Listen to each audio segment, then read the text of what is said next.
Hello and welcome back to another Top 10 Irrational Passions guess something list of sentences. Other ending. It's another video. Hopefully the other video went out so that doesn't sound weird. With me in my home, Brendan Williams. How's it going?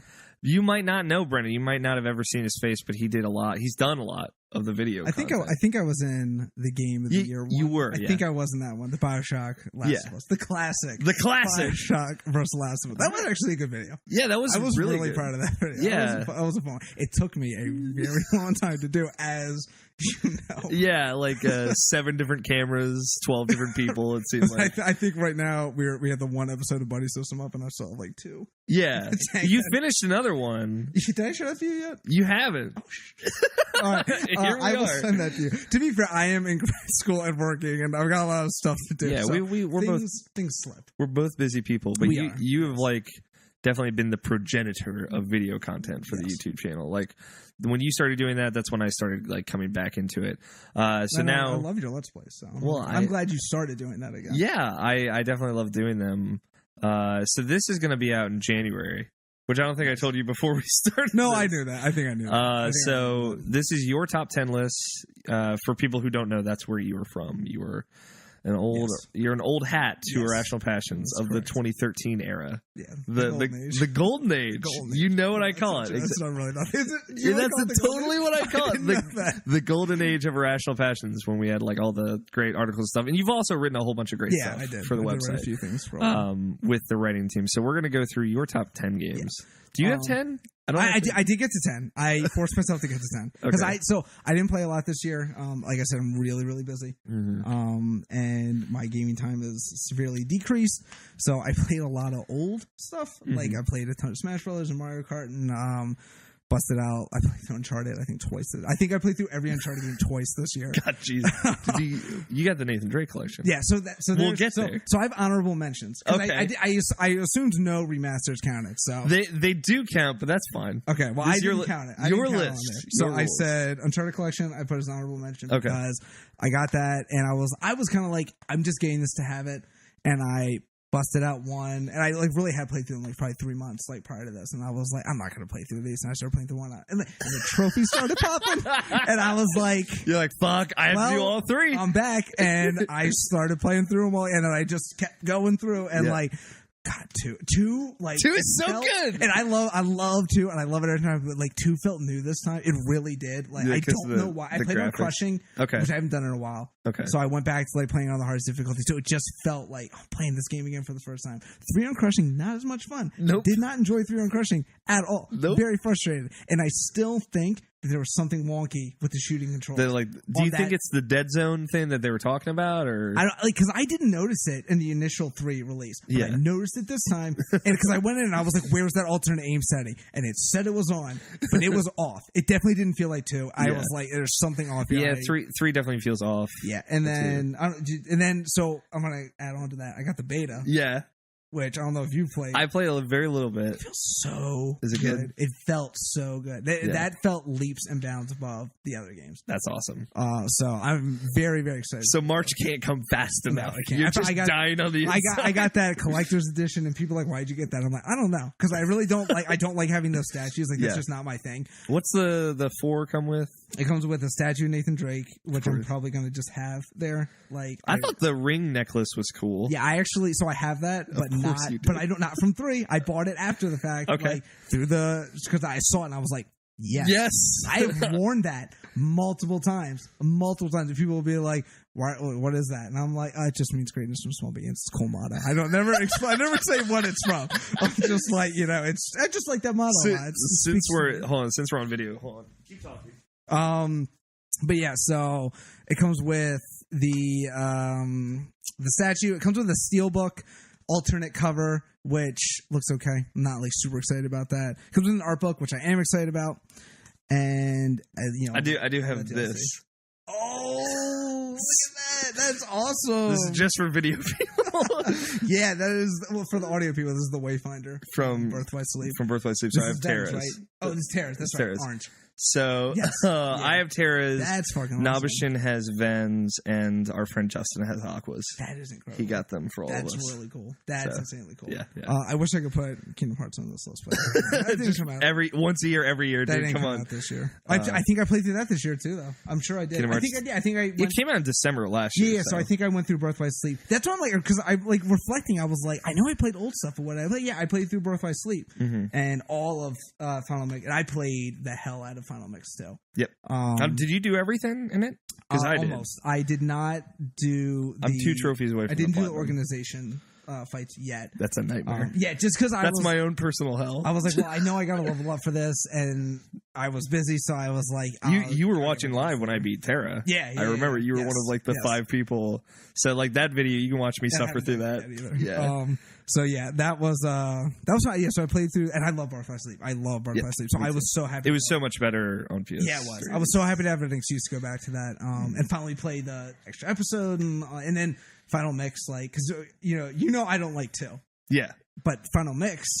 It's great. Won me over. Yeah, because it brought back dodge roll. Yes, and I was so weird how like Limit Form made so many things I didn't like fun. Yeah, like, it made the combat way better just because I liked that style a little. And better. like they rebalanced it from Initial 2 to Final Mix to make like the drive forms come faster. Like it builds a lot faster, so you can do like the magic, the drain, the drive, and just it's like this infinite loop. And once you get into it, man, it's so good. It was great. I love that, and like even like because I remember like that 1,000 Heartless fight, I was like, this is boring. Like, yeah, but then you get Limit Form, it's just like it was fucking crazy. I was like, I've got all this different stuff to do, and I'm leveling up. I was like, I love this. This is fantastic. So. Yeah. Final Mix, loved, really. It made me like 2. So it won me. Same with Scott on the podcast. Like he played that this year, and he has the same issues with 1 to 2 as you. So Final Mix won him over. I mean, it didn't fix my story problems.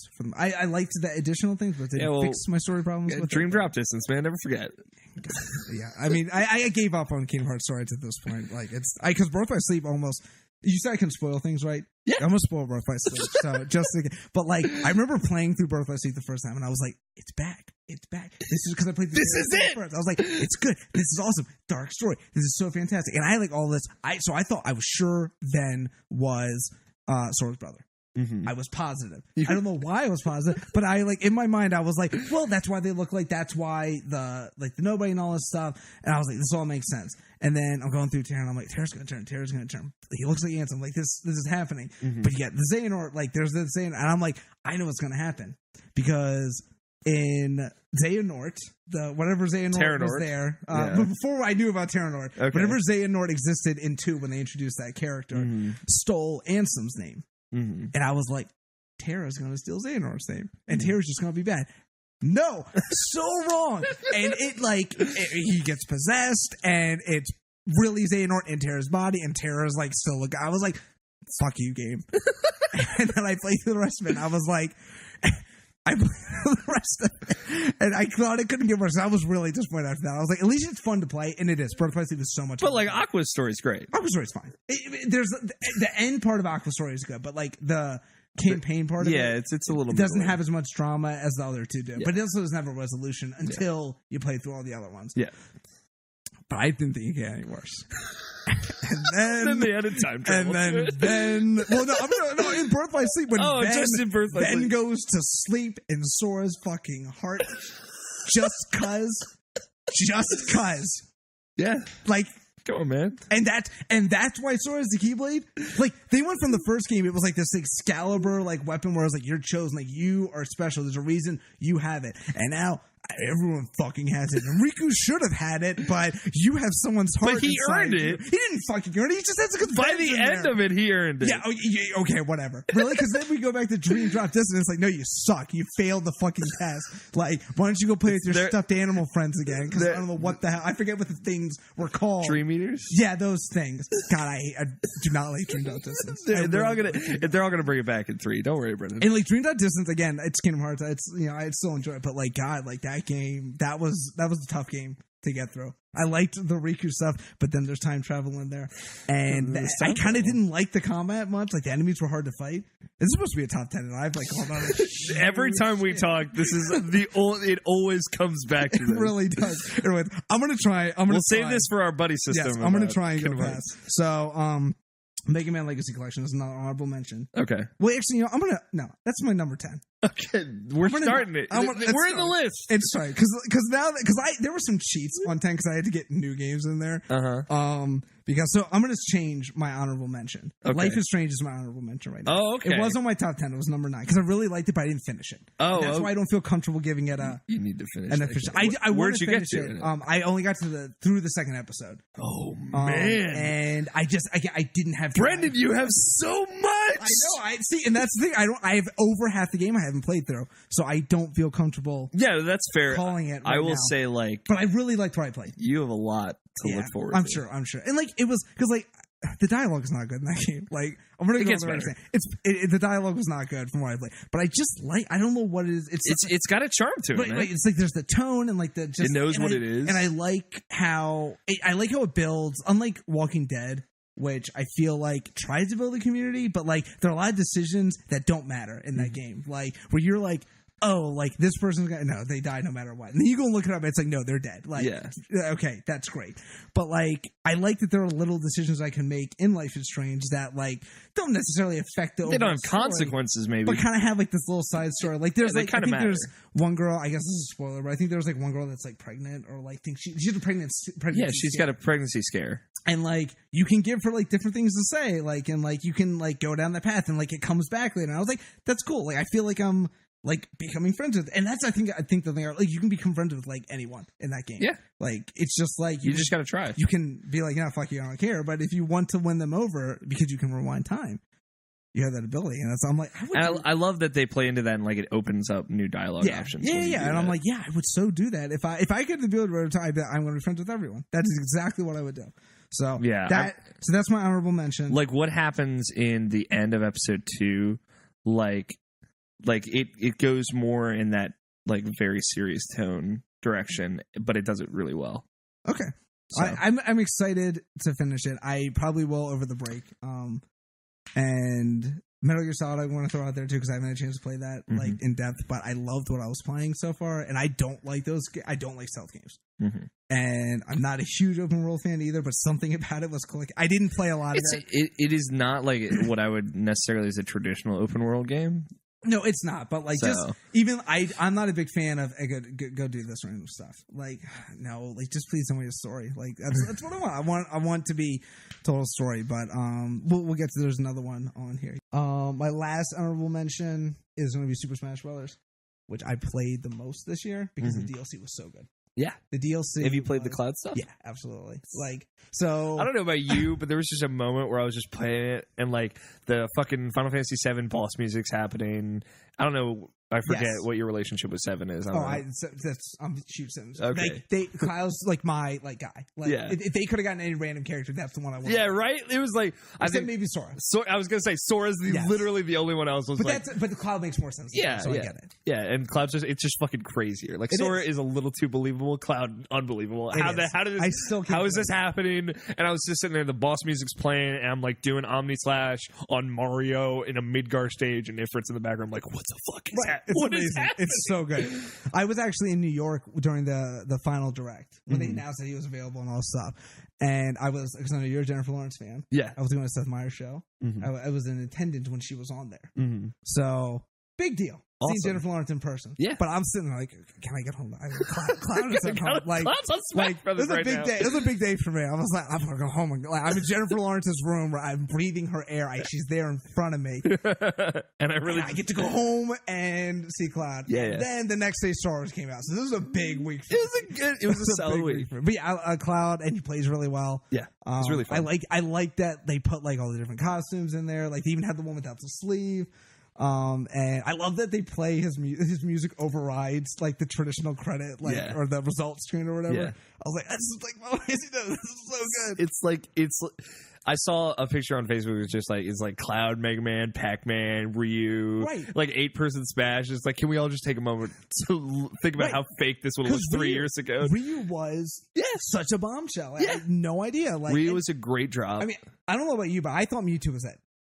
And then there was a time when I definitely did. And they're like, "Here's Lucas," and I was like, "Okay, we're gonna get." And then Roy, where you just showed, he was just there. It was like, "What the wait?" Yeah, I was like, "Is this what Smash is gonna be?" And then it went to Cloud. Yeah, and I got a little disappointed. Cloud was a huge jump. And then they brought it right back with another powerful character.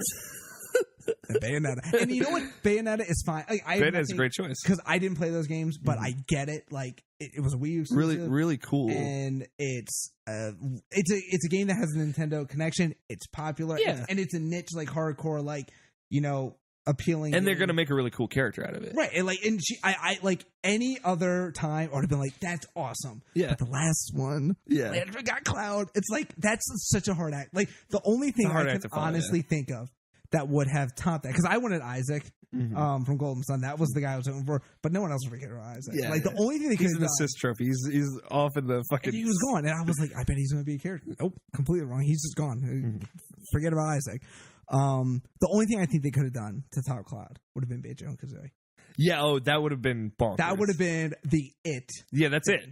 Because then they get Cloud, they get their kind of like Sony associated thing. Exactly. Then they get the Microsoft thing. It would have been bonkers. Banjo-Kazooie would have been right. It would have been. So I would have shat myself. Phil Spencer said, "Hey, I'm for it." I was like, "Yeah, Phil Spencer's the guy. Someone get him on the phone." And I'm not convinced that this is done. Yeah, I still, because if they're really smart, I know Nintendo's not really smart, but if they were smart, if they were a smart company, they would re-release this game on NX. Just up-res it wherever you need. Yeah. Because it looks good as it is. It doesn't need to look any better than it does. Yeah, and like, they could do like a Smash Brothers like 1.5 type thing where they add like a bunch of new levels, maybe a couple more characters, and then just continue the DLC and just like make it a service at this point. Like I don't need a new Smash we don't need a new Smash Bros. This one plays really, really well. Yeah, it's like I don't need to tinker with, like, just give me this with more characters. Yeah, you sold the GameCube adapter to all of us already, so just let it work with the NX and and I'll buy another copy. I will buy another copy. Just don't do anything to it. Yeah, so that is you and me are terrible examples. That is the end of my honorable mentions. Okay. So now I'm going to move to my top 10. So Mega Man Legacy Collection is my 10. Okay. That's my 10. I had never really played I dabbled in Mega Man. I had like 9 and like stuff like that, and I tried to play one. It was really hard. Yeah. And I think I had to somewhere else, but again, I didn't really play it. I played Zero, like Mega Man Zero. Oh yeah. Which is hard as balls. Those Game Boy games, right? Yeah, I heard those games were hard. Yeah. And so I finally got Legacy Collection, and I was like, I'm gonna play this game. And I think it was right after Colin Moriarty on Kind of Funny had done his big put through the series or whatever. Yeah. So I pulled them up and I was like, I'm gonna play through 2, and I had those as a reference and was going back, and I it somehow finally clicked for me, and I played through 2. Yeah, and I was like, I get it. I get why people love it, because I love this game so much. Mega Man 2 skyrocketed to one of my favorite games of all time. Wow. I just that. It's so freaking good. I couldn't believe how good and well designed that game was. Yeah. And then you're playing all the other ones and all that stuff. 2 is the one that was in that collection, really spoke to me. So the other ones were just kind of gravy on top of that. And it's awesome that they're all they're all really good, but 2 was just Did you beat all of them? No. Oh no. I mean, I spent time playing through. I still want to go through and get through the rest of them. Yeah, are you gonna do 9 and 10 at all?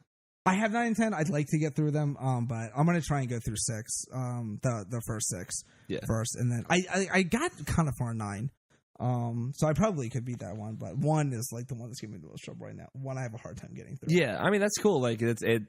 It's one thing. I've never played original Mega Man. I have an appreciation from afar for them. I see what they did, and they're cool. So yeah, I've never played them myself. So but yeah, and then then the museum features too. That was all just it was really cool to see that. I'd like to see that with more. I'm a big Sonic fan. At least the old Sonic before they ruined everything. Yeah. And I used to be such a defender of Sonic. You're one of them. And because now Sonic is a joke. He's a complete joke. I mean, it was people used to mess with him before, but Sonic is a joke. Oh yeah, follow him on Twitter. And I was like, why is this happening? Why is this happening? And then I had that mirror. I was like, the amount of games he has, 30% are good. That's awful. Yeah, I can't defend that's it a bad anymore. like you look at like Mega Man. It's like 1 through 6 are good, 7 to 8 suck, 9 and 10 are great. Right. So And that's not even including like the spin-off games that are good too. Like the X, like Mega Man X Legends, Zero. Yeah. So yeah, it's like I'm like, no, I can't defend Sonic anymore. as much as like he's still like to me matters a lot, because I will tell you, like, I'm sure it's controversial. Sonic clicks more for me than Mario does. Yeah, I don't know why, but like I find Mario much harder to like get in a rhythm with than I do with like Super Mario World is like hard. Which brings us to Super Mario Maker, your number 9. Oh yeah, that's not my number 9. Okay, that's higher up the list. Oh, okay, that's higher up the list. But yeah, I will go off the list. Yeah, because I know where you're tangenting. Let me. Number 9 is Rocket League. Oh yeah, which it was the kind of funny recommendation I saw. There, I didn't even know that game existed. I like saw them do a Let's Play of it, and they're like, "It's available now." Yeah, I was like, oh, "Okay, PlayStation Plus, I'll go download that." And he played it, and you could feel the fuel burning through your veins. Yes, it was like, first of all, they had Back to the Future DLC in that game. That's amazing. Like, just like the fucking DeLorean is in that game. Oh, yeah. The trail is the fire trail. So well done. But no, it was like, because I remember like people were saying like you'll think you're gonna play 5 like minutes and you'll play that, and that's exactly totally what happened. I would just keep going through. Yeah. But like the thing I liked about it the most was it took me back to when games were games to be fun. Like it's that game that you would get on like a Genesis or Super Nintendo, and it was like really the stupid like random games like NBA Jam style games that were just ridiculous. Yeah, look at like the game that came before it, which is like Super Mega Car, bullshit. Aerobatic cards, whatever like that. Yeah. So I was like, this is like so much fun. I love just having fun with a game again, like that. Like it was like that game that you play with your friends, and it's competitive, and the online's really good. Yeah, I'm not good at that game at all. Yeah, oh god, no, I don't think anyone is, except for those weird people that do like the flying shots and stuff like that. I'm like, you're on another level. Are you a wizard? Are you an actual wizard? Are you a pinball wizard? Is this your pinball? Yes, a Rocket League wizard. Pete Townsend, get on that song, please. Yeah. No, it's crazy because like my experience with that was sitting down like locally with like 1 or 2 other people, and us like, let's take our show on the road, right? Like you and me against the world. It's like us two like working together, our 2 team versus some random 2 people online, sometimes 3 versus 3, and it's just like, it was so good. Like that was the most satisfying way for me to play that, because we're just sitting there I just scream when I play that game. I get so angry, but like not angry, but like I just yell. Like I've never like anytime someone makes a goal, I'm like, yeah. It's like I'm like proud sports dad. It's like that soccer hooligan. Like, it comes out in me. Like I'm just like, oh, I'm angry. And it's so addictive. I'll tell you what I love about Rocket League. When you play against a computer, and you're like, I am one-shotting. Like I'm flying up there, and I'm like, bam, and I just in the goal like, fuck you, computer. It's like 10-0. What are you doing? What are you doing? And then you're like, I'm gonna go online now, and you get wrecked. It's your like Halo 3 moment all over. Right. It's like when I play in Smash, when I'm like, I'm beating the level 9s. Like I'm gonna take this shit online. You see these level 9s and big pushovers on it. Oh god. Yeah, and it's like 30 seconds, you're done. Yeah, it's for glory, all right. And I don't have any. No, Rocket League's awesome though. Yes, it was. Okay. Number 8. Disney Infinity 3.0. They finally got you. Star Wars. It was only a matter of time. Star Wars. Yeah, I know how much you love Disney. So I do. I am a big Disney fan, and me and my sister are big Disney fans. So we were like, I think it was on sale once, and I was like, you want to pick this up? And because I knew the Star Wars one was coming, so I actually got it a little earlier. I think I did get the 2.0 one with the superhero ones, and I got Spider-Man one, and all I did was swing. Yep. It was like having Spider-Man 2 back. Yep. I didn't play anything else in the game. I just swang around New York City. And then I found that you could build your own thing. And I was like, oh, okay. So I built, I think, the Big Hero 6 thing. And I just swung around. I had nothing. All I did. I spent all this time building it and swung around it. Then Star Wars came. I hear the like everything I've seen of like the action, like the sword stuff is like. Right. Well, I think it was the guys who did DMC. Yep. And it definitely feels like a light DMC.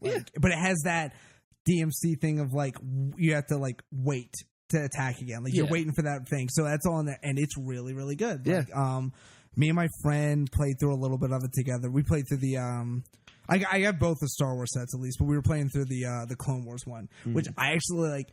because like I said, I like the prequels. I do. They're fine. I don't think they're as bad as everyone says they are. But I like that era. I think it's an interesting era to explore. Mm-hmm. So, and I like the Clone Wars show a lot. So Clone Wars show was awesome. It was. So like it was like a combination of the show and the movie. Yeah. Like it was like acknowledging like, hey, Ahsoka like could exist in this universe, because like they were playing like the themes from the movies, and they had the characters from the movies, on Geonosis, but like Ahsoka was there, and it was like its own story, and it was good. The combat was really, really. It wasn't great. I'm not saying it was great, but for me, it was like a Star Wars game. Like again, it was nice to have that like fun, because I played those movie time games. Like I had that Revenge of the Sith game, which is not a good game, but the lightsaber combat was really fun. The Revenge of the Sith game's bad. Oh yeah, the Revenge of the Sith game was not good, but the lightsaber combat was fun. And this is really good lightsaber combat. It lets you do a lot of different things, like, and then playing through the original trilogy, which is like a highlight kind of version of it. Like, yeah, I've not seen like any of that stuff. That was fun because like you're whenever they do like a highlight thing, you're always like, oh, what are you going to include? What aren't you going to include? Mm-hmm. And I remember doing like the Empire stuff, and like the Empire stuff like starts out you're just on Echo Base, like building Echo Base forever, and I was like, okay.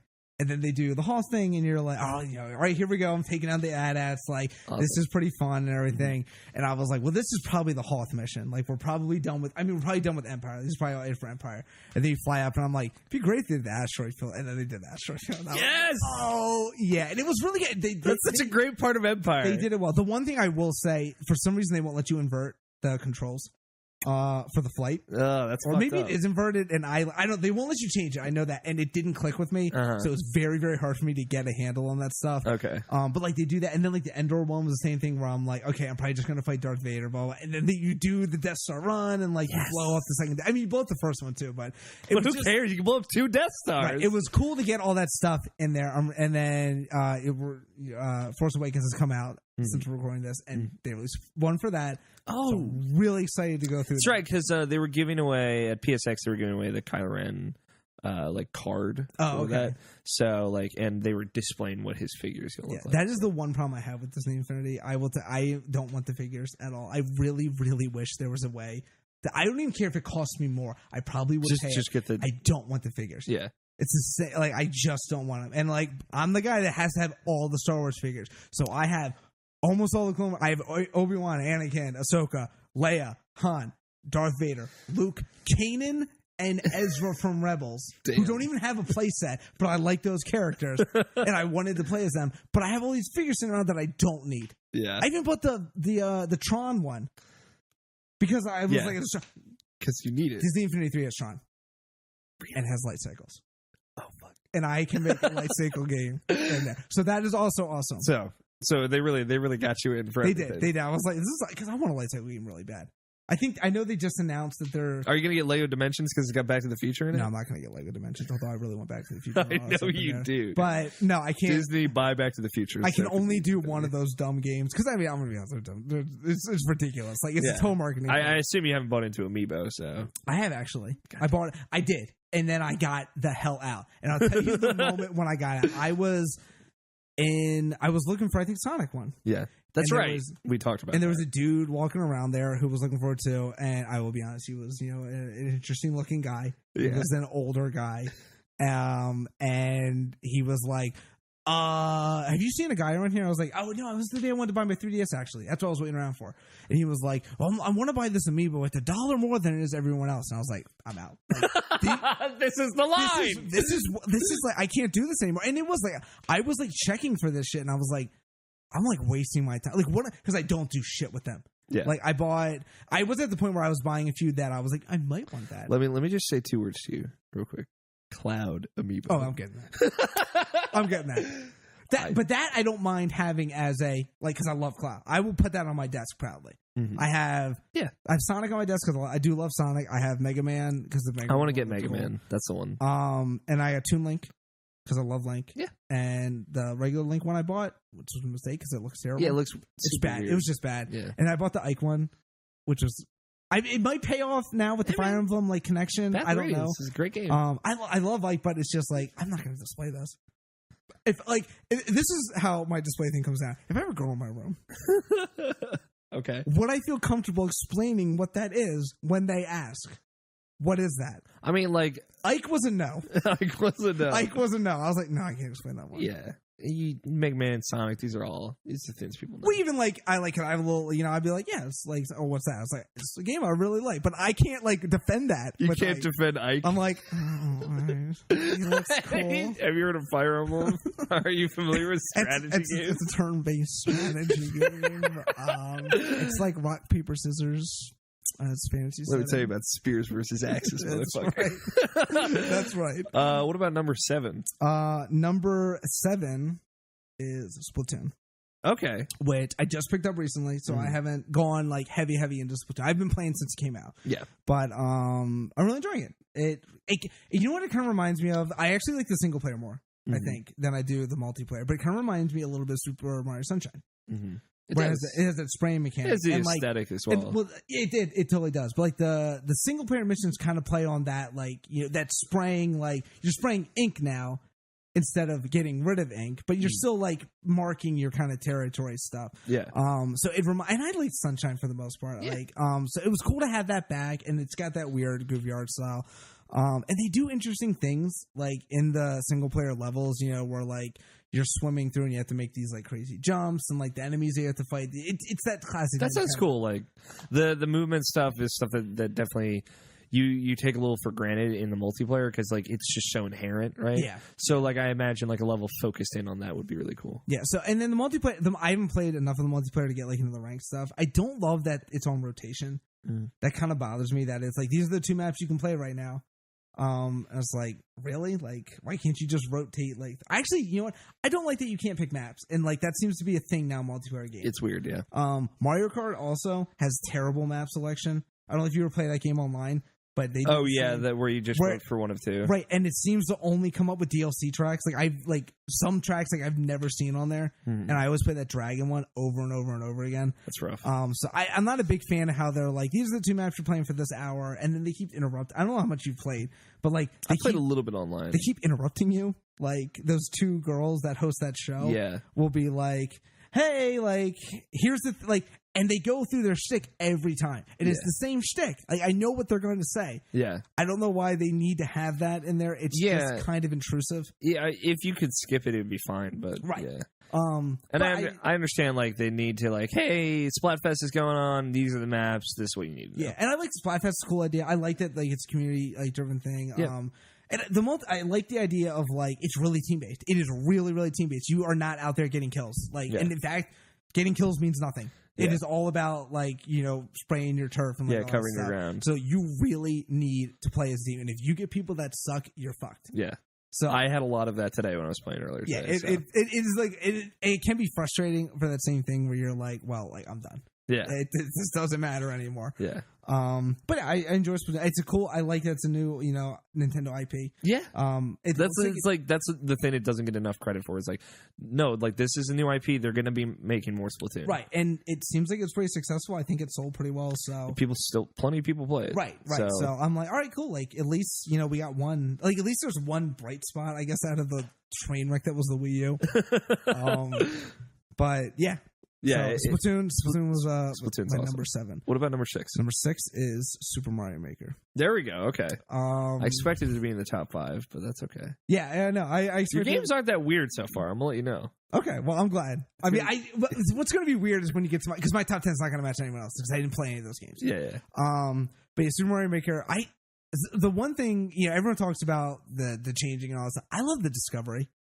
I really like the way that they built that into the game, where it's just like it's almost like the YouTube for Mario levels, where it's like, hey, these are top ranked, and there's this, and now like that they've updated it with those like events and like the like creator ones. Like it's really easy to find. I mean, there's still a lot of like specific stuff, those like don't move levels and like all that stuff, which is a little annoying. But and I really like the way like Let's Players Game Grumps.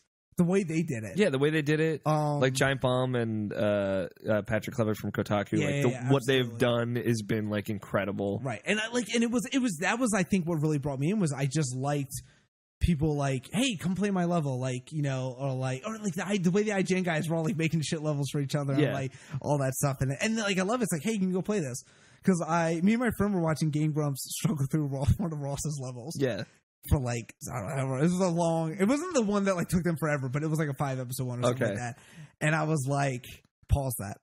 Yeah. And we went and looked it up. Yeah. And we just went through it until I was like, we're beating it before we see them beat it. We're going to do that. I definitely like one of the first things I did, because like I don't own it, but I've someone brought it over and I played it, and like one of the first things I did was like, all right, find that one Ross level where you have to run through it, like strategically run and jump through it, and I'm gonna beat it. And then I beat it. It took me a little bit longer than I thought it would, but then I beat it, and then yeah, it was great. It's super cool. It's like a really inventive way to interact with people if you have like a Let's Play thing. Yeah, absolutely. But then, you know, aside from that, it's Mario. Like, it is each Mario game. Like, I love like that they brought the Ghost House stuff into like one, and like they did it in really smart ways. Crazy shit from 3's in there. Right. It's like it's like that thing of like Nintendo is finally letting you do random stuff. Yeah. With their franchise. And I definitely like, you know, a lot of people talk about like, what if they did like a big DLC that's 2, right? Like Mario USA. Right. And like how fucking nuts that would be. It'd be awesome. Yeah. It'd be fantastic. Yeah. Shy Guys and turnips, and like you could select like what people pull out from the turnips. It'd just be crazy shit. I wouldn't be shocked. I wouldn't be shocked either. I would not be shocked. They're going to support that. This did well. This did well. This too, did right? really. I think this did better than anything. And I mean, I like it. And I liked the new Super Mario Brother games that we were getting. At least the console ones, I thought were always good. The DS ones, you know. Yeah. But I like this more than that. Like, it's, you know, I feel like I'm getting. Because those physics are universal from across all of them. Absolutely. So, like, I think that just makes it more enjoyable. Absolutely.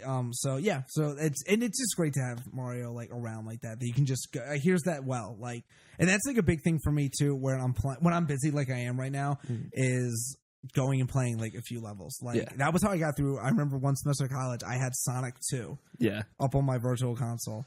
And I think Mario 3. And I just had those suspense states up, and I would go and play a level, and then go to like do some work, and I'd go and play a level. And I just beat those games over and over and over again. So yeah, Mario Maker is fantastic. Number 5. My number 5 is Guitar Hero Live.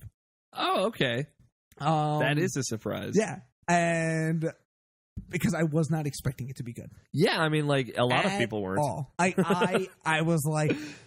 I didn't play Rock Band 1. I will say that. Like I played Guitar Hero 1 through 2, played a little bit of 3 at someone else's house, and I was like, I'm good with this. Cool. And then did completely skip Rock Band. So my sister was like, I want Guitar Hero Live. And I was like, that's fine. Like, I think there's one song in there that she wanted. And I was like, if you want to get it, that's fine. Like, you can get it for PS4. We'll play it.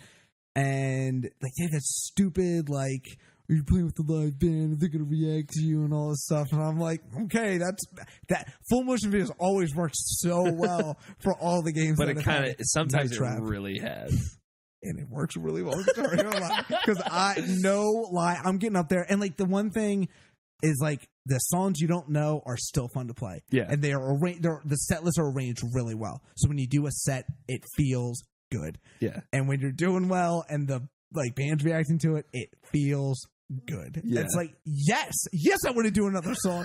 Yeah, let's go.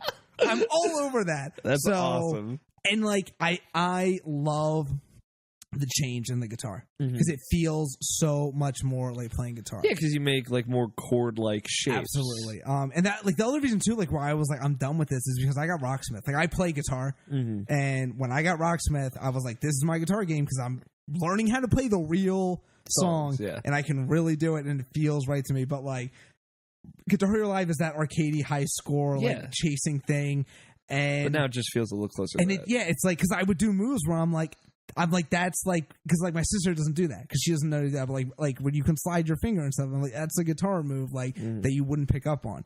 And the set list is so good. And the other thing is the Guitar TV is fantastic. What a brilliant idea that was. Yeah. Like, one, like, it sounds bad because it's like, I don't get to pick my songs, but like, they give you so much extra. Like, you were never not going to be able to pick your song. There will never be a scenario where you can't go and pick a song that you want to play. The question is, and you might be able to answer, is if you have to restart a song, can you do that for free? From what I remember, yeah. Okay. I don't think. Yeah, I'm pretty sure you can, because I think we've done that a few times, and it's never cost us anything. And it's cool, like you can get the party pass $10, right? Yeah, and it's just go nuts for a day, 24 hours. And it's smart too, because like I play on expert, my sister plays on like medium or like mod or whatever it's called. Oh, and like, do you hear it? No, I forgot to clap for this one. Oh, okay. So it's just gonna be in there behind the scenes. But yeah, like you can just switch on the fly. Like in the middle of the song, it's like, oh, I forgot to switch my difficulty set, and you can just go and do it, and it immediately goes back, and like it's constantly playing songs. You can, if you like. I'm gonna go play this song, and you jump on, and then you hear a song, you're like, oh, I like that one. Like you can just jump in and start playing it right away, and like they compare it to other people who are playing at the same time. So like that is such a fantastic mode. Yeah, like it was that thing, like because Rock Band, from what I've heard, is just Rock Band on PS4. They didn't do anything else to it. Yeah. Whereas this feels like a reaction to like the social media and the YouTube, like kind of and generation. Like the difference was like no one really invested large sums of money into Guitar Hero DLC, right? Some people invested some, but not like it never had the library that Rock Band did. So like, why go through all this work to just kind of make this a platform on the current consoles, right?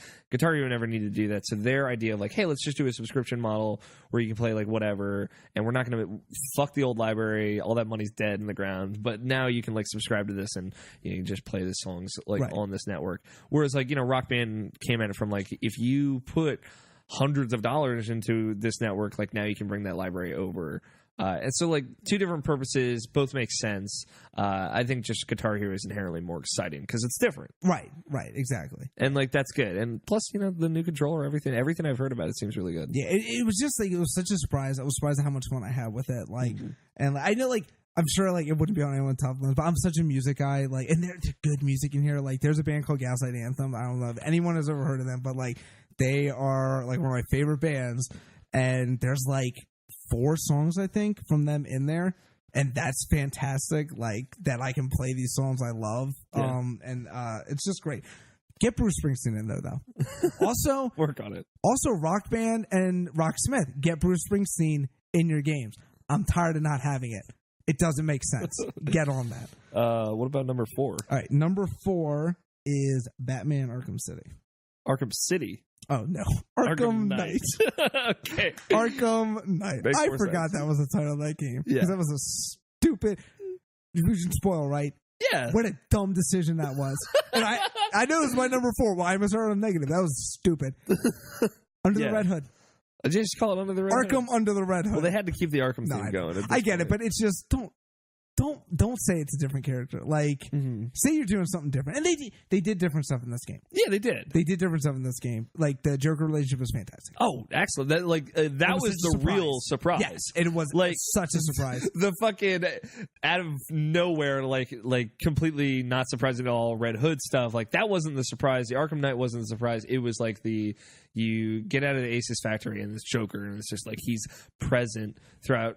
He's in this way more than he was in any of the previous two. So he was good, and it was so good. What a fascinating, so deep examination of that relationship. Yes, like because I almost feel like they pitched it like, and anyone else would have been laughed out of the room, but it's like, let's do a buddy pick. Yeah, with Batman and Joker, because that's basically what this is. That's totally what it is, and it works so well. And did you go through and do the New Game Plus stuff? I haven't yet. No. So like the nice thing about New Game Plus is like you assume you already have all the Riddler stuff. You go and get all the villains before you finish the game. So while you still have the Joker, and you get extra dialogue. Oh, really? Let's catch the Riddler and see what the Joker is sitting here saying about the Riddler, and there's more stuff. Oh, there. That's fantastic. And there's so much of that, and they wrote in so much, and Mark Hamill, as always, did such a great job. There was so much to that, and the Arkham games have been an exploration of Batman's relationship with the Joker, through and through. That's what all those games were really about. Yep. And people, I've definitely heard a lot of people complain, it's oh, it's just another Joker's the villain. It's no, but that's good because he's still that relationship is still the most interesting. And I get why people complain about that, but when you have the reason those characters work is they're the exact opposite in every possible way. They're the exact. It's why they work so well, and that's why people are still. It's why we have all these different takes. Yeah, 70 years, 75 years. I forget what anniversary just came up, but so many years after, that's insane that this is still that captivating, and we're about to get another take on it. Coming up soon, in a very different take than we've gotten before. But it always still rings true to that core relationship. Yeah. So the story I really liked for the most part. There were a few things here and there. Like I definitely like it. It was one of my favorite Batman stories because it was about Batman. Yes. And absolutely. like it's again, like say what you will about the Nolan movies, I have a lot of problems with them. The thing, my biggest gripe is like they're not really about Batman, and these games are so much about true. Bruce Wayne and Batman and the world's greatest detective. Like that is at the core what these games are about. Absolutely. And even like the way they explore like the relationship with Barbara and Jim and like Tim in this one, and because I love that scene where you team up with Robin. Yeah, legit. Like you can switch between them, and it feels it's awesome. Like Batman and Robin together. Yeah. I know the one scene where like Robin wants to put you in the cage or whatever. Mm. I thought he was going to go in there, and I was like, "Am I going to play as Robin?" Because I'm a Robin fan, especially Tim Drake. Tim Drake's awesome. Am I going Wouldn't that be? I just think it would have been cool if there was a section of the game where like Batman's out of commission. He plays Robin for a little bit. I understand why they did it. I understand. They did that in Arkham City. Right. I understand what the story they were doing, but I was hoping for that like Harley Quinn like kind of thing in there. Because Robin gets shafted, and he gets no love in the movies either. And I wanted to have his moment. Tim Drake's awesome too. So aside from the story stuff, though, the gameplay, I felt like this nailed. It's the gameplay. It's the best. I mean, the tank. I understand tank, whatever. The tank gameplay isn't bad. There was too much of it. There really was too much. Stealth tank sections suck. Yes. Period. But like the gameplay itself wasn't necessarily like the inherent of what you're doing is too. The sections are too long, like you said. It's too much of it. But it was it wasn't necessarily unenjoyable. It's just boring. Yeah, it was. Especially the stealth ones, especially, or even like that. The stealth boss battles. That was really really rough. Terrible. And because mainly it just takes the winds out of your sails in such a terrible way. Yeah. Because even like when you go and do the side stuff, it still builds on what's going on because everything's escalating, and they do kind of like grind the action down to all. But aside from that, I thought the combat was by far the best it's ever been. Yep. By far the best it's ever been. And it felt so good. I loved all the different enemy. The fear takedowns were the fear takedowns were great. Anytime you're working with someone else and just like it was so good. Yeah, I mean they really really nailed that part. The Batmobile I loved having it. Like driving around was so much fun. Like I would kind of just drive around in it sometimes. Smash through whatever. Absolutely, I like trying other people, so it's all good. They're fine. But I love the side missions. The side missions were really good. I really dug them this time more so than the other. There's more coming. Like they're finally putting out that like expansion. Yes, I feel we probably talked about the DLC in the season pass. Yeah, I mean like the real piece of DLC will have been out by the time this goes out. Yeah, and hopefully we'll have both played it and liked it. We can only hope. But yeah, like they really botched everything except for that Batgirl DLC. And I wasn't even a big fan of that because I thought we were getting more. I thought it was going to be like that in chunks. Like I thought that was our big thing. Mm-hmm. So I thought we were going to get this like origin, kind of story with her, and we didn't.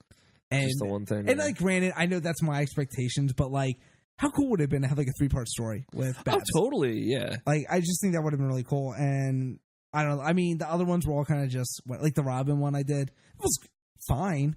Yeah, I haven't played the Catwoman Robin or Nightwing. The Robin one had a cool there's one really cool moment in it, and then it ends in like a really stupid fight. Because the problem is with some of the DLC is like they'll throw all these enemies at you, but you don't have any of the power ups that you have as Batman. So like when they're throwing high end enemies at you, it's much harder. Yeah. It's way way harder. So the DLC. I bought it because I love that game. I was like, I love what you guys did. I'm willing to pay a little extra more because I appreciate what you did. Mm-hmm. Probably wouldn't have bought it in hindsight, but we'll see. We are still missing that big chunk. Yeah, that thing I think will be worth it. Even the Batmobile tracks weren't terrible. Yeah, I haven't played a lot, but the ones I did, it was fun. Yeah, I mean the racing the Batman stuff. Like as much as I didn't really like it, it was definitely a lot better than the other kind of Batmobile edition stuff that they put in there. So number 3. Okay. These games are these are some good games. Fuck all that other garbage. This is the most fun I had this year. Okay. Mad Max. And this is one I don't think anyone else played. Nah. Except Colin Moriarty. Other people did. You definitely. I've done a lot of these. I've seen some Mad Maxes. Mad Max. So I got into Mad Max this year. I had never seen any of the movies before. I saw Fury Road. I still have not seen it. Fury Road is fantastic. Fury Road And I just saw Star Wars, and I'm telling you, I'm a huge Star Wars fan. That might be the best movie that's come out this year. Number 2 is Creed. Fury Road has been told. I've been told is like in a league of its own. Though. It really is. They don't make movies like that anymore. So I went and watched the other ones. I was like, this is awesome. Like, I would love, and the game, I'm like, I would love to play a game, like an open world game where I'm like, and I'm a car guy too. I love cars. So I was like, I get to build my own car. Yeah. In Mad Max. Like, I don't care about anything else in that game. And I remember waiting because I think the previews of that game were not like super hot. Like, they were real iffy on like the combat and stuff like that. And I was like, as long as the car stuff is good, I'm good. And I remember when the IGN review dropped, and I scrolled down, and I was like, come on, give me an 8. And it was like 8, and I was like, done. I don't read anything else because I'm sold now. If it's good enough to give an 8, I'm going to like it. Yeah. So I went out and bought it day one, and I played that game for like a month, probably. So I think I put like 40-ish hours in there, and I did as much as I possibly could. Mm-hmm. Before I like finally beat it. And I am not an open world guy traditionally. Yeah. But you got Mad Max, you got cars. I was having so much fun just like going around. Like, and like, so like, I will like Mad Max, I'm like, you know, it's not like this like amazing like game or anything. It's like, as good as a Mad Max game could be, but like somehow they made the desert incredibly beautiful and different. Like every area you go to does feel like a different take on it. Like there's one that's like really rocky, and there's one that is like primarily sand and stuff, and there's like, you know, like a canyon, and there's one that like has like leftover highway like road like every now and then and everything like that. And the main thing you do is there are like these camps that you're like kind of taking down, and each one is different. Like, I really thought it was going to be this generic, because I think in the Arkham City, remember like those like towers you take down? Yeah. And like most of them were kind of just like, here's a group of enemies. Like, they had progression.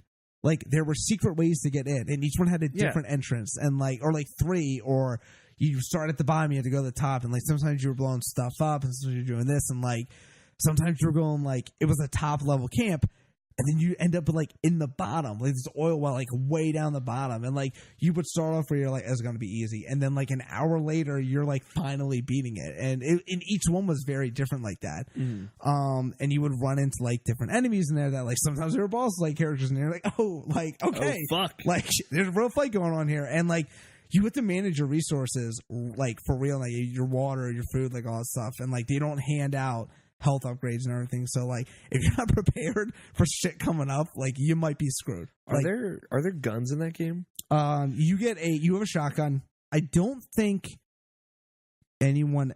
No, there are few. They're not many. But there are a few enemies. They're like snipers and stuff like that have guns, but most of them don't. Yeah. So you get a shotgun outside of but like, and it's limited ammunition. You know, as you get along, you can like upgrade and like have better stuff. So I think by the end of the game, you can use it pretty regularly. But at the beginning, you're like, no, because you have to use the shotgun for other things too. So you don't necessarily want to waste it on enemies if you can get by through the combat. And I mean, it is Arkham. It's, you know, it's a dumbed down kind of Arkham thing, but it feels really brutal. It feels like this bar fight like the entire time. That's pretty good. So even though it wasn't like, you know, fast, but it felt right. That's what you wanted. Right. It felt right for the tone and everything. And like, I mean, the story was interesting enough. Like, it was one of the like classic Mad Max where you're like, it kind of fits in somewhere, I think. Like, but like continuity is not that important. But yeah, so the cars is the main attraction, and the customization is fantastic. You can change tires, engines, you know, suspension. They're like different looks, paint, like all. I mean, you can really make kind of whatever you want. And I really, really enjoyed that. You can make one that looks like the Mad Max car if you want, but I went a different way. I went Mustang. Don't you like get it at the end of the game anyway? You do get so that was the one thing that because I was like dead set. I'm gonna get the best engine. I'm gonna get all this stuff.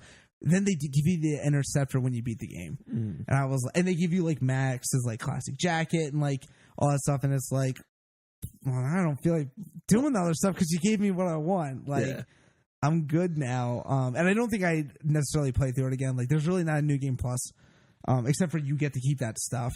But it's like, you know, why would I play? Like I said, the story was like, you know, it was an excuse for the action. But they nailed Mad Max as a concept. Like they really, really got it, and there was a lot of fun stuff to do in there. So I had a really good time with that game. Yeah, that's definitely, you're not the only one that's had like just a great experience with it. It's something that like interests me from afar, but like as someone who's not crazy open world guy, like I'm definitely way more open world, especially after this year. Than I have been before, but like there was just one too many, right? Oh, there were, and that's kind of why I didn't end up jumping down Metal Gear, like right, because I think I got it right after I beat Mad Max, and I was like, I just don't know if I can do this again, because you have to, like Shadow Mortar, I think I got it this year. I got it this year because I got my PS4 this year. Yeah. And I jumped down that right. That's not an honorable mention. I jumped down that route. I loved that game. Yeah, I jumped. We talked about that earlier this year. That rabbit hole, and I put 40 hours in that too. And that's weird for me to put. And there's 2 I've done. This year, so they're getting better. They're getting better. They're getting better. But there are a lot. I put like 40 hours into Dying Light in January, and and then Witcher, and then Batman, and then Metal Gear, and then Tomb Raider's kind of open world. So it was like I got plenty this year. Right. Those are time sinks too. But what about number 2? Number 2 is Star Wars Battlefront. Okay. Again, huge Star Wars fan. So I loved Battlefront. Mm-hmm. Battlefront 1 and 2, I played those games. I didn't even have online at the time. Yeah, Battlefront 2 was my jam. I would just sit and play them over and over again by myself. Yeah. Just because it was living out my Star Wars thing. Yeah, but like whatever, it was a good Star Wars game. It was.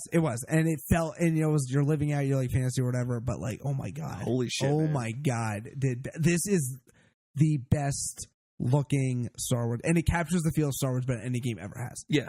Ever. So, because like I've been playing it for like a month or something like that. I think is when I got it, and I still will have that moment of just like looking around, like, holy shit! This is Endor. This is Hoth. This is like what the battle was like. Yeah. And have you seen that that someone did like a 4K hyper realistic mod for PC? No, I have not seen. Oh, that. I have to. I can only imagine. I have to show you something after we finish. I can only imagine. It'll blow your fucking mind. Because I know they scanned the models. Mm-hmm. I heard all that before, and I still can't believe how good everything looks. Yeah, it's the guns, the dudes, the snow. It's past even just all the presentation, like the sound. Yes. Like nothing has sounded as much. Like even some Star Wars movies don't sound as much like Star Wars. Absolutely, like it is. It's not. It's absolutely nuts because you can. You just hear stuff. You hear the blaster, and the way the blaster sounds when you're shooting it compared to when someone else is shooting it, is like so real. It's like, oh my God! And they put the Wilhelm screams. Yes, the Wilhelm screams like that. Like that attention to detail is what really takes it over that. And I understand, and I'll admit, it feels bare bones. It does. Mm-hmm. It really does. It's essentially 4 maps. The only modes you're going to be playing are Supremacy, Walker Assault. The free DLC, the Jakku stuff was really cool, and that is a mode in it called Turning Point that I'd like to see brought into the other maps. Mm-hmm. Where I don't know if you played it or know anything about it, but you know what it is. Yeah. I'd love to see that brought into the other maps. Like that's a really cool idea. Yeah. And then I like the Fighter Squadron one because I miss Rogue Squadron. Yeah, so we all do. Don't worry. Please bring that back. Please, make another Rogue Squadron. I think it will. I mean, totally. The first thing they did was bring back Battlefront. Yeah, I know if they're making a fucking, I don't know what the series is called for VR, they need to make a Rogue Squadron VR game. I think we'll get it. I will be shocked if we don't get it. Maybe with Force Awakens sign. Yeah, because I will say the one thing I'm missing, because I went and played Battlefront after seeing Star Wars, and I was like, where the fuck is my Force Awakens skin on these characters? I want to play Force Awakens shit. Right now. And there's one of those DLC. One of those DLC packs. I would like to see a prequel era too. I'm hoping they do it. And if they don't put, because one thing that pissed me off about Battlefront was when they would lock you into the clones can't go to Endor. Why?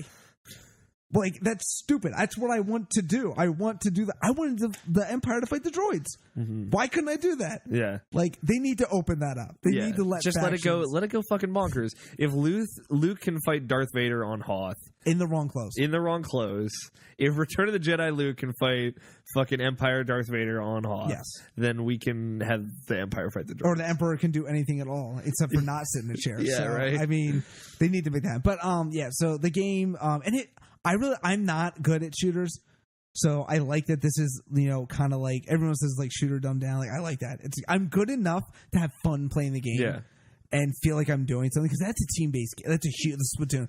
Your team sucks. You're screwed. Like, forget it. Totally. So you're not going to be doing, and that's why it feels like war too. Because there are times when you'll be like, "What the fuck just happened to me?" Like, well, I got swarmed by 3 guys. What was I going to do? Like, I don't care how good you are. You got swarmed. Like, that's there are people that'll pin you down and like the ship stuff. Like, if you don't have someone like distributed across that map, like, wow, you get fucked. It's cool. Like, you're right. It sucks. We were having a conversation about the new Star Wars movie of like just like forgiving it for certain things. It's like at the end of the day, we have like a pretty good shooter, but we're just forgiving it because it's so Star Wars. But I actually think that the shooting mechanics work better for this than they like. Because I remember I was like, are we going to get Call of Duty Battlefront? And I was like, do I want that? I kind of do, but like, I mean, I think a Star Wars shooter might not, but I don't know if I want Battlefront like that. I think that's true. I think I would take a shooter like that, like a really cool campaign or something like that. Yeah, like Call of Rebels. Yes, I've been waiting for a game. I'm gonna pitch on my Star Wars game right now. Okay, because there was a game called Star Wars: The Clone Wars for GameCube. Okay, that I remember. I know Star Wars: The Clone Wars for GameCube. Yes, very it was well. not a good game. No, it was not a good game. Doesn't mean I didn't enjoy myself. In Nintendo Power, it said there was a little excerpt that said you are a Jedi Knight that is in charge of a battalion of 40 clone troopers, and I was like, yes, yes, I believe. And then I got the game, and you're in tanks the whole time, and you're Anakin, and Mace Windu once, and you are in tanks the entire time in that game. Yeah, so that was a lie. The game I want is kind of like a Battalion Wars ish game, or like a Battlefront game, but it gives you a tactical ability to go tactical, where you can see the map. Tactical you can, you can like. So we're talking about Valkyria Chronicles. I haven't played Valkyria Chronicles, but sure. But yes, I don't know if that's what it is. That's totally what it is. Okay, yeah. But I want to set in the Clone Wars. I want the name of the game is called Star Wars: The Outer Rim Sieges. And so specific. So you would make your own Jedi during the Clone Wars, or like bounty hunter, clone trooper, someone who is working for the Republic. You get to make your own character. Yeah. Do your own story, kind of like a Knights of the Republic thing. Yeah. And you were in charge. You're fighting the Clone Wars, but like with like good combat. Yes. Yeah. With not anything like the Clone Wars was, and like because I love that Clone Wars cartoon. But I want to see that war story. Yeah. They touched on it a little bit, but like that thing of like, we've been here for a month and we're like sieging this place. Like there was like almost World War II like kind of stuff. No, it's definitely the stuff that they're talking about, like what 1313 was going to be. And like, I'm sure like whatever Amy Hennig's working on with they're saying 1313 might come back. Yeah. I'm hoping it does. Disney said, hey, we haven't forgotten about it. Please, God. Uncharted Star Wars. Make Uncharted Star Wars in Coruscant. With Boba Fett. Like, whatever. But, like, with whatever Amy Hennig's working on, like, I think we're going to get that kind of, like, mature rated, deep Star Wars video game story. Like, we're going to get that. And it'll be a good video game. I mean, Amy Hennig is fantastic. I love her a lot. So I'm excited for that one. But so Battlefront was my number 2. It just checks so many boxes for me. Yeah, it's a cool game. And I paid $50 for that DLC because I don't care. Because I like the game and I want to see what else they have to do with it. Yeah, and like I think you and me definitely like have that. We were talking about like that aesthetic is so hard to capture. Yeah, right. And that's like one of the best things the new movie does. But like past that, it's like it might be better than the new movie. Yeah, like this like Battlefront really like captures it better than maybe anything I've ever seen. Yeah, it is one of those things like why is that original trilogy magic is so hard. It's hard to catch, and maybe it was because no one expected it. Because like people forget that when Star Wars came out, that didn't exist. Mm-hmm. There was no Marvel like the franchise didn't exist. Until Star Wars came out. So I don't know what it is. It's very difficult to do that, and they nailed it. They absolutely did. So, but like fuck all that other garbage. Yeah, Game of the Year. This is probably a bit of a cheat. Okay, because technically this game did come out last year. Okay, but something better came out this year. Okay, it's Destiny: The Taken King. Wow, number 1. Destiny: The Taken King is my number 1. Because like last year, man, like you were so burned. I was. You were one of many people who was livid. Yep, I played the beta with my buddy Brian, and we were like, no, we're good. Like, yeah, that's what I did. Yeah. Like, even though like, and this is I think why I decided to go back with taking you getting it was a big part of it. Yeah, and like we played a whole bunch of that game together. But like I always loved the way it played. Like it felt really, really good. One of the best shooters. And that part always like did kind of like keep it, and like that game was talked about for a long time last year. So like there was always that part where I was like, it was fun to actually play the game, but then I'd be like, but there's nothing to do. So Taken King comes out and you picked it up and I was like, okay, shit. I got someone to play with now. Yeah. And I'm hearing Taken King is good. So I'm going to go for it. And I played through, because I don't think we played together until like we both like kind of done a lot of stuff like individually. So I went through that really, I did the character bump. Yeah, I totally use that because I was going to do the smart thing of like, well, I'm going to save for my second character, and I was like, you know what, I am never going to play with another character in this game. Like, it's too grindy. Yeah. So this is my guy, and I played through Vanilla Destiny, and I was like, yeah, that sucked. Yeah, like would have been pissed if I paid $60 for that game. Yeah. But then I did the other DLC. Yeah. And I was like, well, I like this. Like, isn't that great? But, you know, I'm getting something. Big improvement, yeah. Together, I was like, well, that felt like a big, huge package. And I did the Taken King. And the Taken King was awesome. Yeah. Cade is a big part of why it's awesome. Because it was Nathan Fillion can do no wrong. That's true, he can. And you had a character finally, a character that you liked and was interesting, and you wanted to like. You cared about. I mean, you cared about him, like, and that was nowhere. This fun, like their jokes, right? Fun is had, and like, and it's dark because, like, you know, it's like, oh, this like crazy death god is coming, and like he kills like a whole bunch. And apparently, he did wipe out the queen. I think, like he murdered her and her brother, like in the beginning. And I didn't care about them because they weren't established well in the other one. Yeah. Like the only thing, like character-wise, from vanilla to Taken King is like your character goes from like kind of like an interesting, talkative character with some good quips to just silent. Yeah. Like that was my only issue. But yeah, Taken King it's fun. It's cinematic. It's got like a good. My appeal. boy Nolan North. Yeah. My boy Nolan North is rocking it with the ghost. Yeah, because I don't think I guess I never really, I played the beta, but I didn't play really with Dinklebot. So I don't know. Dinklebot was fine. I don't know how different it is, but I just like Dinklebot because like he sounded different than anything. Yeah. Nolan North still kind of just sounds like Nolan North in this game. I mean, I don't think he sounds like Nolan North necessarily, but he sounds like Nolan North Robot. Yeah. Like, I've heard this voice before in other characters. But it was like, I mean, his delivery of the past lines was. Oh, still wasn't great, but the Taken King, you could tell they were like, we gotta fix this, and like they gave him much better lines. Which has me, I mean, like I know it's weird to look forward, but like they're just getting better and better. Yeah, with absolutely. But so the reason, because you were surprised this is my number one, and it was between this and Battlefront primarily. Mad Max was like definitely up there, but it was mainly between this and Battlefront, and. Ultimately, it came down to what I had the most fun with this year. It was Vault of Glass. And it really was. So, like, it was those experiences. Which you can watch on youtube.com/Rational. Yes, you can. And, like, even, like, the ones we didn't stream, like, you and me played, like, a few, like, strikes and stuff like that. And we still have yet to do the Taken King raid. Yeah, I still have to do that. I still have to do the other one, the Crota. I still haven't done Crota yet. Yeah, I still have to do that one, too. I don't think I'm ready to do any of them yet. You were pretty close. I might be okay with Crota. But I'm still working on what's your light stuff. I actually don't remember. I'm like 222, something like that. It wouldn't be too hard to get you. Like you just get to 290 and then you can do. Probably, like, it's one of the things like I probably. It was like the thing like, and this is why I like about Destiny 2 because like I said I'm busy. Destiny was easy for me to play 5 minutes of a day. Yeah. Where like I'm gonna go jump in. I'm gonna do the heroic mission or I'm gonna do the Crucible thing. I'll get my marks or whatever. It's still too grindy for my taste personally. Yeah. Which is why I had to take a break from it. Yeah. Because it is just that like I gotta go do this thing again. Ugh, great. But. The social aspect for me was like this huge, like, because I don't play a ton of online games, and when I do, it's always competitive. So even like I played a strike with like two guys that was like we're not talking to each other, but like it was awesome. Like we were working together and it was everything was gelling well. I was like, this is such a cool experience.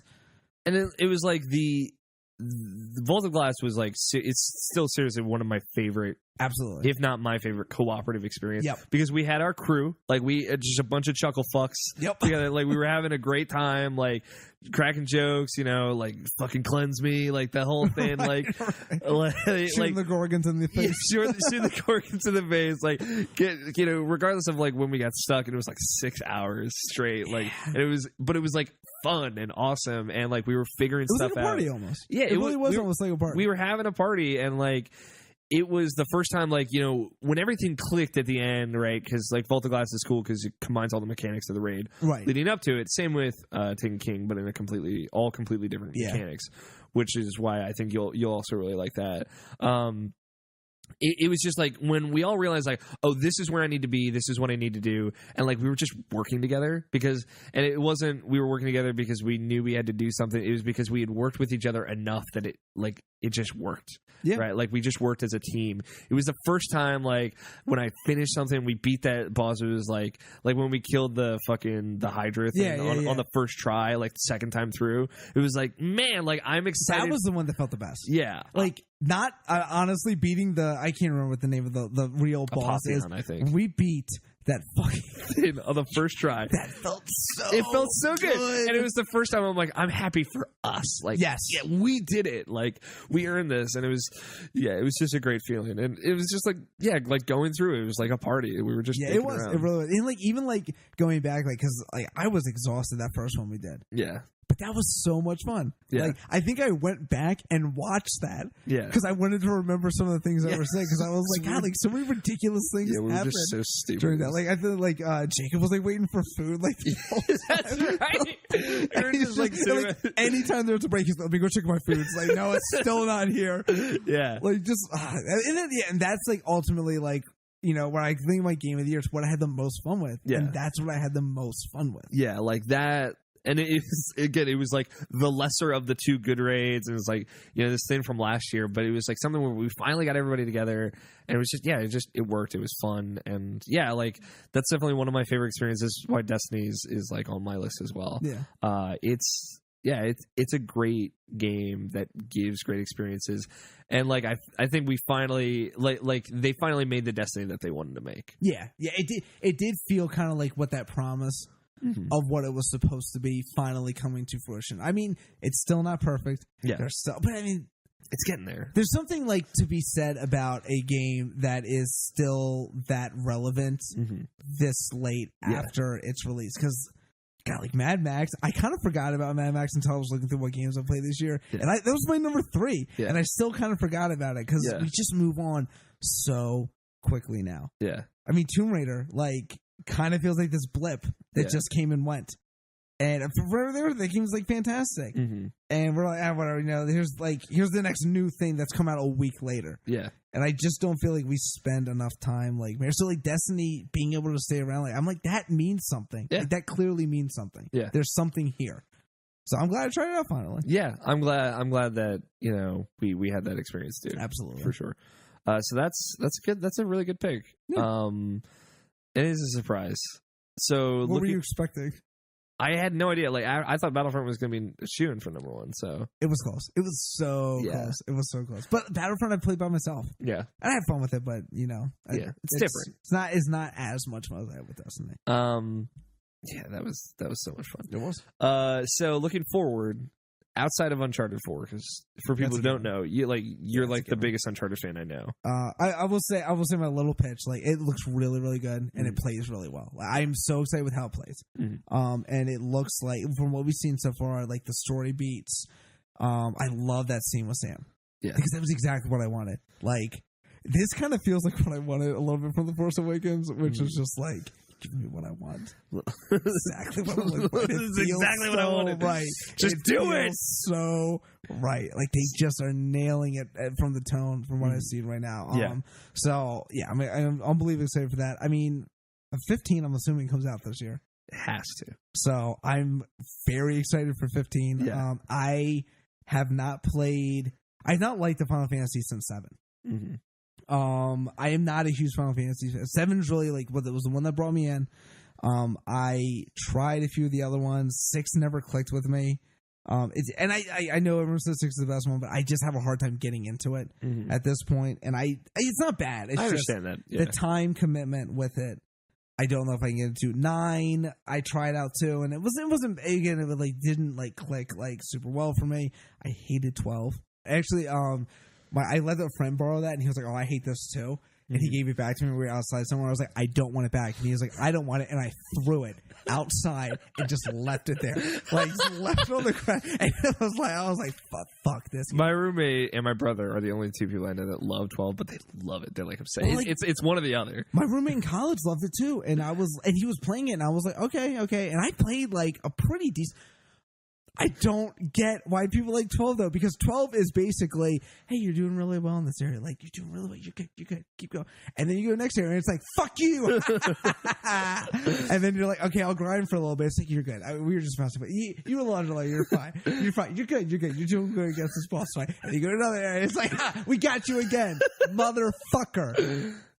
Yeah. God. And the story is ass. At least where I played. I've not played 12, like I didn't finish this whole game. I could be wrong, but what I played, I did not. I've like really no understanding of 12 at all. Like because like the comments like, oh, it's like MMO comment. I'm like, I'm out. So like like whatever. I didn't know that until I started playing it, and I was like, this is okay. Yeah, it's the same reason like I don't play Xenoblade Chronicles. It's like MMO comment. I'm like, fuck. Who cares then? Goodbye. I can't get into that. But yeah, so I'm really excited for 15. 15 looks like Uncharted action adventure meets with Kingdom Hearts.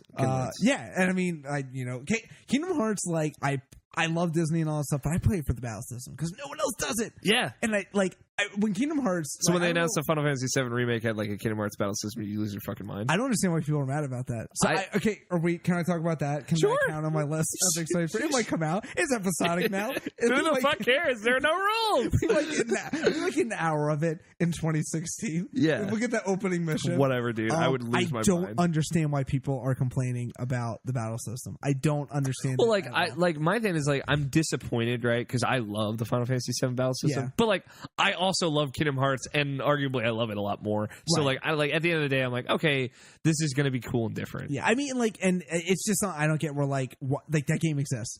It exists. Yeah, it's happening. I mean, like if you want that battle system, the original, you can go play that game. It's there. Yeah. They just released on PS4. Yeah.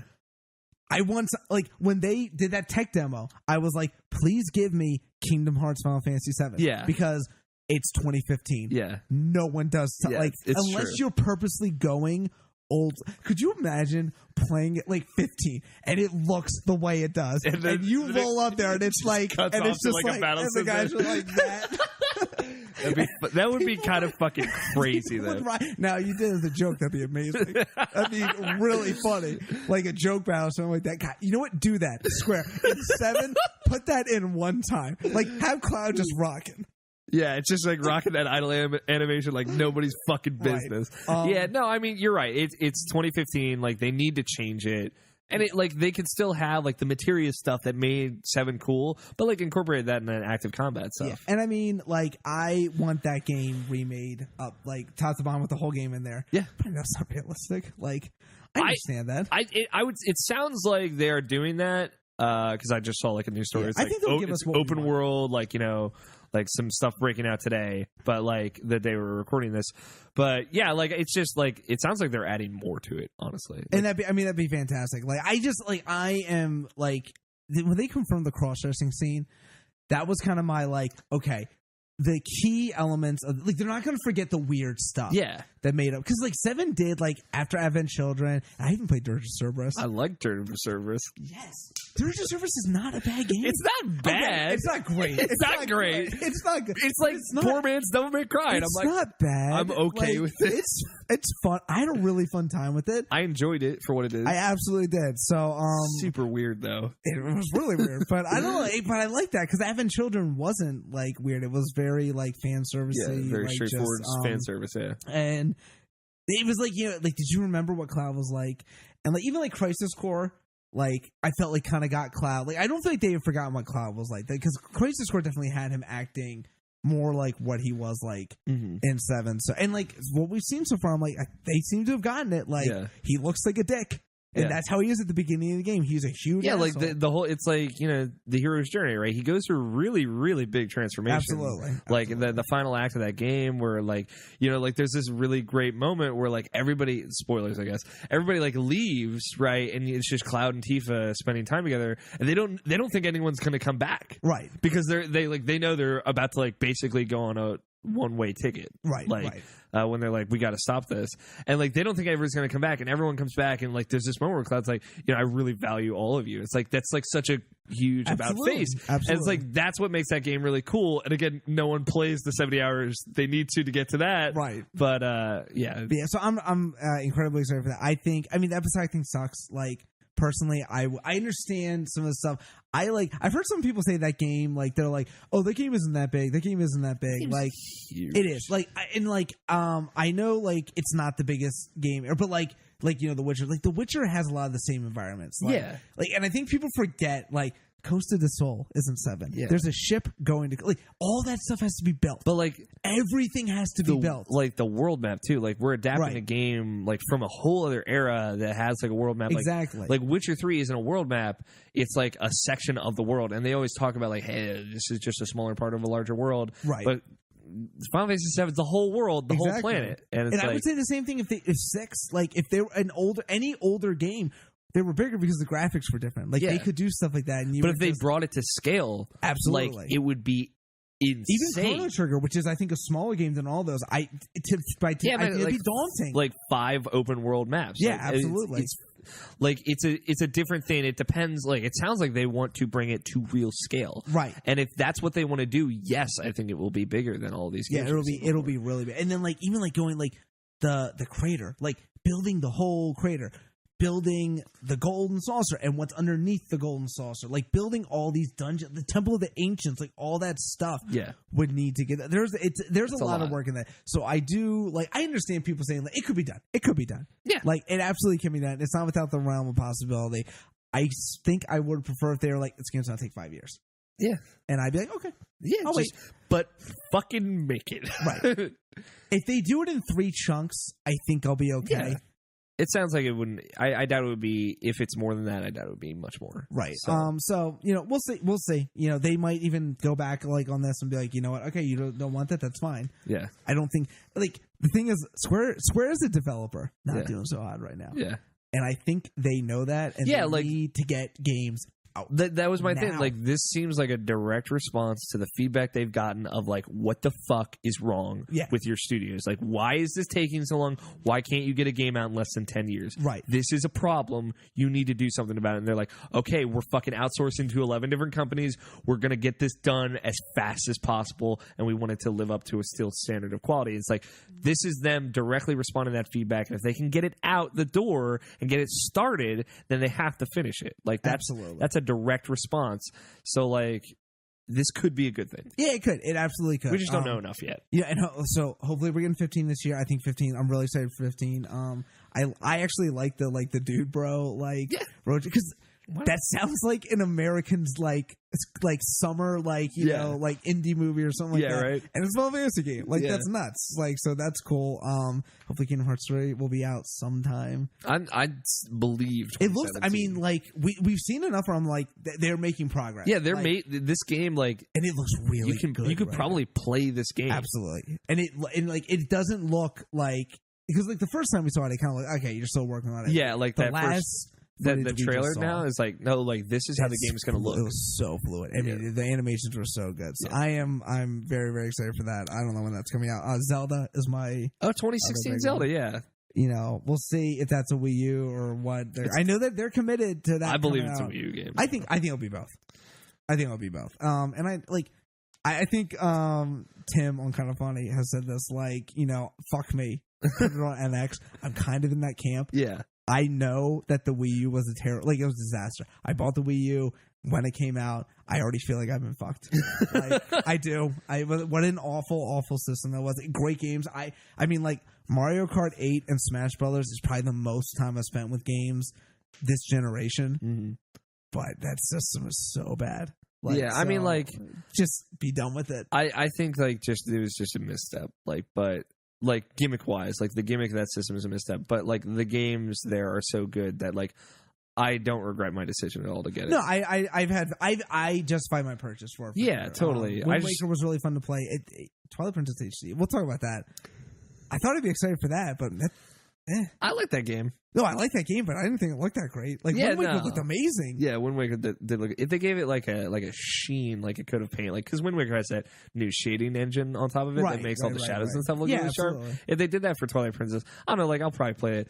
I might buy a Wolf Amiibo, like Wolf Link Amiibo. Like what do we do? What do we do with it? Is that like right next to Ike on the shelf? I'm like, I just can't explain that. It's a game of really. I mean, there are Star Wars figures that are in the bucket. Like I'm saying, I bought you. I'm hiding. Let me tell you about Star Wars Rebels. That's right. It is a show that was aimed at 10-year-olds, and I love it. And it really has no, because like at least with Clone Wars, I could argue, well, it's part of the story. It was not really part of it. It was not an integral part of the story. Yeah. So. Yeah, that would go in the bucket. But I think Zelda's the only other thing I'm really, really excited for. Only surprise one, yeah. I mean, that's good. Like Final Fantasy 15, Zelda. I can't think of anything else like coming out this year that's supposed to be. That's like, if you take Uncharted out of it, I mean, there's plenty of good stuff. And like, I mean, the other thing too is like I'm limited, so like I Fates I'm like interested. Fates I'm Fire interested. Emblem Fire Emblem Fates. Did you play Awakening? Yeah, I love the Awakening. I love the Awakening. Awakening is probably my favorite. I'm gonna spend way too much money on the Fates special editions to get everything. Yeah. I was gonna get it all, and then I'm like, oh, I don't know if I have money for that, and plus I'm not gonna have time to play through all three of them. So my friend was like, I'll chip in, and we'll get, because I don't know if it's downloadable. It's both. I think it's both physical copies of both games, but the third story that you get with it is downloadable. Right. So we were considering chipping in, and then like maybe one person pays a little more to pay for that one, and someone else can pay, and then we'll just trade them. Yeah. But I'm like, dude, I'm not gonna be able to play like 2 40-hour games. Like, I never beat Awakening. I got to the end of Awakening. I mean, the last level. Like where you're on the thing. Yeah, and I was like, well, I don't want to beat the game yet because I got all these other guys to train. And I never beat it. You can train them afterwards. I'll let you know. Yeah, it's not the same. I'm like that. Fair enough. Because once you do get endings for them. This is like the thing too with like Zelda, where people are like, "Did you get all the pieces?" I was like, "No," and they're like, "Why?" And I was like, "Because I can beat the game without them." And like, I get like the collection kind of thing with people, but I'm like, why? You don't need them to beat the game. Why would you do that? I collect them. Just gotta like collecting them. Right, and I get, and if that's your thing, but I'm like, why would I? Like, same thing like Mad Max, the same thing as you give me the interceptor. I don't need other stuff. You've given me what I need. The thing of like, why didn't you get all the heart pieces? Did you beat the game? Did you get all the heart pieces? Is weird. Like, that's a weird line of questioning, just in general. Yeah, I mean, that's weird. It's weird that someone would ask that. I don't know. I mean, like, because my friends that plays that are always like, you get this, and I'm like, I'll do it. If I've beaten the game, it pretty much means I'm done with it. Like at that point, unless it's a game like Kingdom Hearts that I really, really love, but also has like the optional bosses to do after the fact. Like, I'll probably go and do that. Yeah. But for the most part, it's like, no, I beat the game. I'm good. Yeah. I think we have to wrap it. Okay. And this is like, it's good that we got like all this on video and everything. This is, anytime we're in a room together, this is just what happens. It's just, absolutely. We all these like very intense discussions. So many tangents. Yeah, which is great. I mean, that's, I think, part of the reason why like you wanted to start Buddy System and everything. Yes. But yeah, this has been a good one. Yeah. One for the ages. Hopefully it's different enough. Yeah. From some of the other ones that are coming out there. Yeah. No Witcher, no Bloodborne, no Fallout on this list. Yeah, I mean it's definitely a lot of good different picks, like, but still good stuff that came out this year. Yeah. I think a nice surprise like Destiny and stuff, but hopefully 2016 more Buddy System. Yes, that's I would love to do more. Yeah, I would love to do more. That's the plan. What we need to do is find out a better way to get it done. Yeah, that involves less editing for me. Yeah, so hopefully we can get some more cameras. Yeah, some more cameras, and I have a lot more space. Like we're recording like this. Absolutely. If we did it, it would probably be somewhere like where we are now. So like we have more room. More cameras, and like I can help with the editing and stuff. But like that's 2016. The stuff that hopefully you and I will be putting out together. Yeah, I'm looking forward to that. And there are a couple episodes that have yet to come out. Someday they'll come out. Yeah, and they'll be really, really topical when they come out. Absolutely. thank you for joining me, Brendan. Thank you for coming to my house. Absolutely. I wasn't there. Yeah, it wasn't that far out of the way. And remember, if you're listening to this, thank you so much for listening. You can watch the video version of this, youtube.com/Irrational Passions. You can just see us just babble each other and see that thing that we were looking at earlier, the Wayfinder. Yes, you want the Wayfinder edition. Yeah, I think that's how the video should go up. Wayfinder edition. And stay tuned this week. We got more this and probably next week. I have no idea when this is going up.